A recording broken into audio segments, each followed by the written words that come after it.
been a lot happening in the last few quarters. There's been a ton of news this year, a ton of events, and a lot of that seem to accelerate in the last few months, whether it's the election, Fed fund rates getting cut, more M&A news. We're here to break down what trends are we focused on, both historically in the last year, as well as what we see going into 2025. We also just released our full 2024 market report that has all of the data on public companies in the ad tech and martech space, as well as details on M&A and fundraising activity. So be sure to go to our website to download and check it out. So things have really started to change in just the last few weeks in the M&A market. We're moving from this period of more rationalization, consolidation transactions to one of more strategic M&A. And you can see it happening already. You've got companies like Experian acquiring Audigen, Mediaocean acquiring Innovate, and even IPG and Omnicom doing a major merger in the Holdco ecosystem. Now, this is something we've been seeing coming for some time, as we've been talking about this notion of survive, revive, thrive to describe 23, 24, 25. And this is just the manifestation of it. We are hitting that period where people are finding more confidence to do large-scaled and strategic M&A, and they're being pushed by the ecosystem and investors to start finding new avenues of growth, new avenues of opportunity. And we only expect this to continue as we head into 2025. Recently, we actually put out a piece called Ready, Set, Go that breaks down all of the different factors that is driving this optimism, creating framework for the strength around M&A and frankly growth overall into 2025.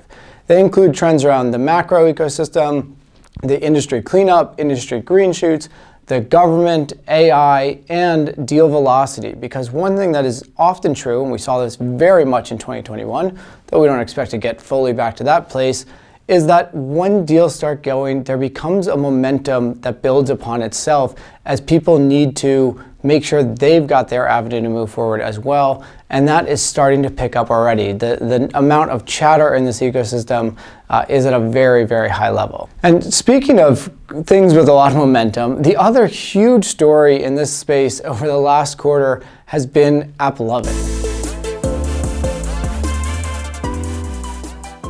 This is a business that is up over 140% just in Q4, and it's up over 600% throughout the year. They are continuing to accelerate growth and expanding their TAM into the commerce ecosystem all around this aspect of driving outcomes for marketers.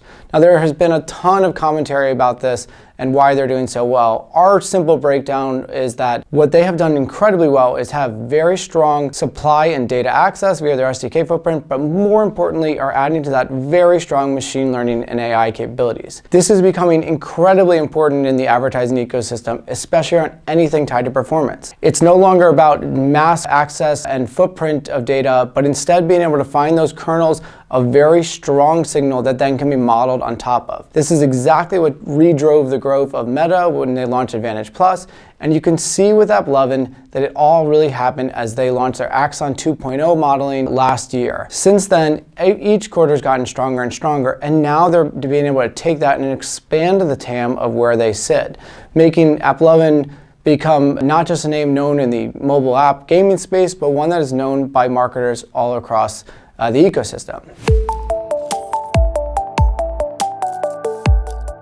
There's another very important piece inside this, and that is more of a marketing go-to-market aspect with AppLovin. It's a little more nuanced, but one thing that's been fascinating to watch is that all of a sudden, AppLovin's not being talked about as a platform, but instead a channel. And if you're, deep in the ad tech space like we have been for years, this is a little funny because, yeah, AppLovin is mostly a platform. They do have some O&O content, but they've been deprioritizing it. The majority of the inventory they're buying is not their own.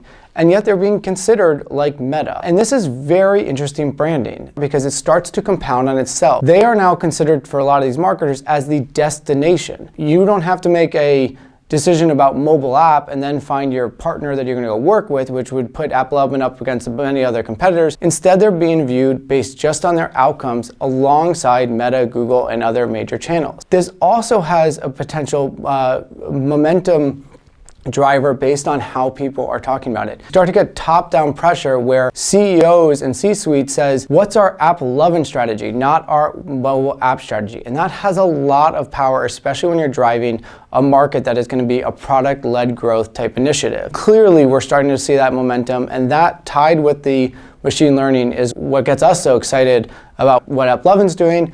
And importantly, how is that going to apply to the advertising ecosystem, as we're only going to be more focused on outcome-driven results. There's big pushes for performance in CTV, in retail media, and even channels like digital out-of-home. How these things come together and how people start using these models is going to be very important going forward.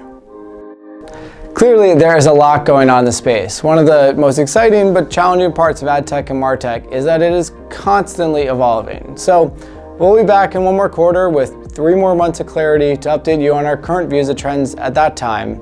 Until then, be sure to go to our website and download the full market report, because that is all of the data on M&A and valuations in this sector, and they too are constantly changing. I'm Conor McKenna, signing off.